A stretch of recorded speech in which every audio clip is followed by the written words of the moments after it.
আরজিকরের ঘটনার প্রতিবাদে বিজেপির তরফে জেলা শাসকের অফিস ঘেরাও কর্মসূচি নেওয়া হয়। এদিনে বিজেপির আসানসোল সাংগঠনিক জেলার উদ্যোগে প্রথমে আসানসোল বিএনআর মোড় থেকে এক মিছিল করা হয়।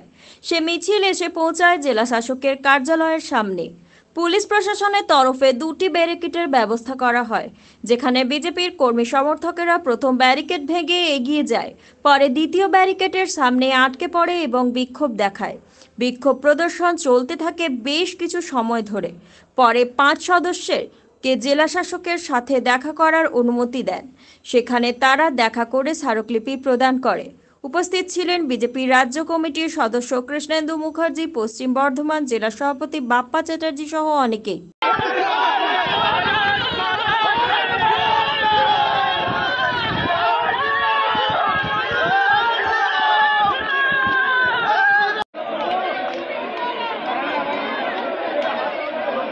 অনেক স্লো আছে।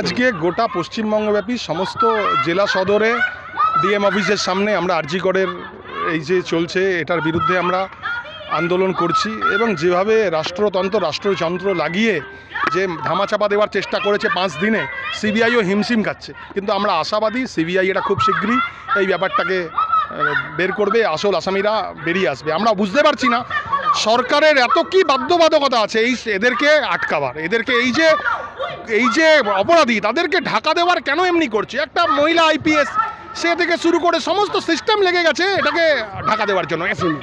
আমরা ডিএমের কাছে এসছি খোলা আম একটাই দাবি নিয়ে, সেটা হচ্ছে দফা 1 দাবি 1 মুখ্যমন্ত্রীর পদত্যাগ।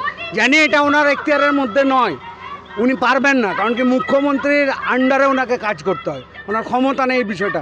কিন্তু এই এলাকার আসানসোল সহ পুরো পশ্চিমবাংলার মানুষ আমাদের সাথে স্বর মিলিয়েছে এবং একই আওয়াজ তুলেছে। সেই বার্তাটা ওই চেয়ার অবধি যাতে পৌঁছায় সেই বিষয়টা তুলে ধরার জন্য আমরা ডিএমের কাছে এসেছি, যাতে আবারও আসানসোলের মধ্যে গুলি চললে, ডিএমের অফিসের সামনে গুলি চললে গুলি যারা চালাচ্ছে তারা আরামসে বেরিয়ে না যায়। আসানসোলের বুকেও একই রকম 11 বছর ধরে প্রচুর ধর্ষণ হয়েছে, সেই ধর্ষণের একটা ধর্ষক ধরা পড়েনি। পুলিশ নিষ্ক্রিয়। পুলিশ কি করছে? পুলিশ প্রশাসন একদম দলদাস হিসাবে দাসত্ব করে যাচ্ছে। আমরা ডিএমকে বলতে চাইছি, আপনারা যেভাবে ধর্ষকের পাশে দাঁড়িয়েছেন